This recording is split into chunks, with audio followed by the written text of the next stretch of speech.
Hello guys, my name is Aman और आप सभी का स्वागत है हमारे चैनल में अमान लो नॉलेज में। और आज हम बहुत इंपॉर्टेंट टॉपिक पे बात करने वाले हैं, वो है CRPC 1973 का जो एक्ट है, उसमें आज हम पढ़ेंगे cognizable offence and non cognizable offence के बारे में। तो गाइस चलिए स्टार्ट करते हैं आज का हमारा लेक्चर।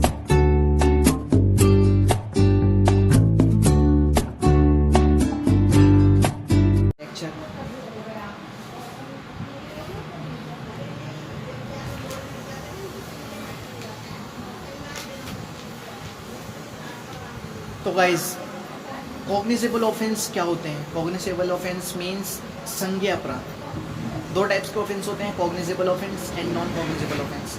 संज्ञेय अपराध और असंज्ञेय अपराध। संज्ञेय अपराध वो होते हैं, कॉग्निजेबल ऑफेंस मींस जिसमें पुलिस अरेस्ट कर सकती है विदाउट वारंट के। मींस मान लीजिए बहुत ग्रेव सीरियस ऑफेंस जो होते हैं उसमें जो पुलिस हमें अरेस्ट करती है वो विदाउट वारंट करती है। मान लीजिए मर्डर हो गया, ग्रेव जो ऑफेंस होते हैं उसमें, उसकी बात मैं आपको बता रहा हूँ। मर्डर हो गया, डकैती हो गई, रेप हो गया और कई सारी ऐसी ऑफेंस होते हैं जिसमें रॉबरी हो गया। ठीक है, तो गाइस ये होते हैं ग्रेव ऑफेंसेस जिसमें पुलिस विदाउट वारंट आपको अरेस्ट कर सकती है और ये पुलिस का राइट है एक तरीके से। एंड नॉन कॉग्निजेबल ऑफेंस वो ऑफेंस होते हैं जिसमें पुलिस आपको अरेस्ट नहीं कर सकती विदाउट वारंट। ठीक है गाइस, उसे पुलिस को आपको नोटिस भेजना ज़रूर रहेगा। मान लीजिए कई सारे सिविल केसेस होते हैं, सिविल केसेस में जैसे टॉर्ट का केस हो गया मान लीजिए, एंड मैनी मोर केसेस हो गए, छोटे मोटे हो गए, थीफ्ट हो गया। ठीक है, थेफ्ट हो गया, छोटे मोटे पैटी थीफ्ट। कंपनसेशन मामले में जितने भी आपके सिविल कैटेगरी के जितने भी सारे ऑफेंस होते हैं, इसमें जितने भी ऑफेंस हैं ये सारे नॉन कॉग्निजेबल की कैटेगरी में आते हैं और इसमें पुलिस आपको without notice can not arrest. तो गाइस,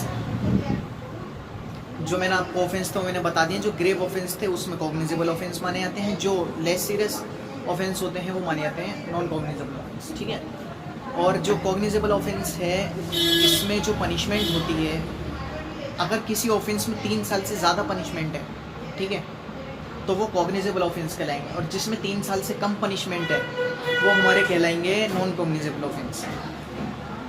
ठीक है गाइस, इससे आप ध्यान रखिए कि जो ग्रेव टाइप के ऑफेंसेस होते हैं, बड़े ऑफेंसेस होते हैं, उसमें पुलिस को आपको राइट है कि वो आपको विदाउट वारंट अरेस्ट कर सकती है। ठीक है, लेकिन जो छोटे मोटे मामले होते हैं, लेस सीरियस ऑफेंस जो होते हैं, कई सारे मामले होते हैं जैसे थीफ्ट हो गई, मैंने आपको बताया थेफ्ट हो गई, और भी कई सारे छोटे छोटे मामले, कंपनसेशन के मामले हो गए, टॉर्ट के मामले हो गए, कॉन्ट्रैक्ट के मामले हो गए। इन चीज़ों में आपको मतलब जितने भी सिविल नेचर के मामले होते हैं, ठीक है, सिविल नेचर के, उसमें आपको लेस सीरियस सिविल नेचर के प्लस लेस इम्प्रिजनमेंट होनी चाहिए, 3 साल से बिलो नीचे होनी चाहिए 3 साल से।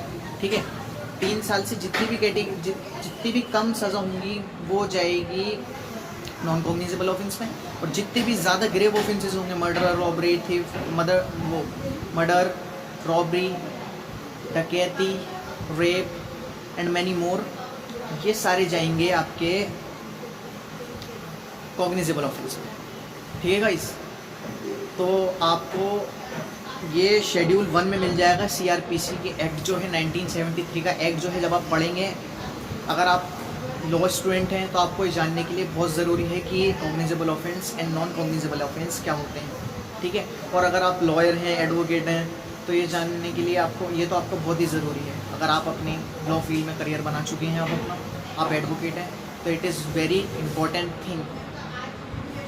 ठीक है गाइज, तो आई होप आपको ये समझ आ गए होंगे कि cognizable offence and non cognizable offence कौन कौन से होते हैं। ठीक है गाइज, ऐसी बेलेबल एंड नॉन बेलेबल होते हैं, कंपाउंडेबल एंड नॉन कंपाउंडेबल होते हैं।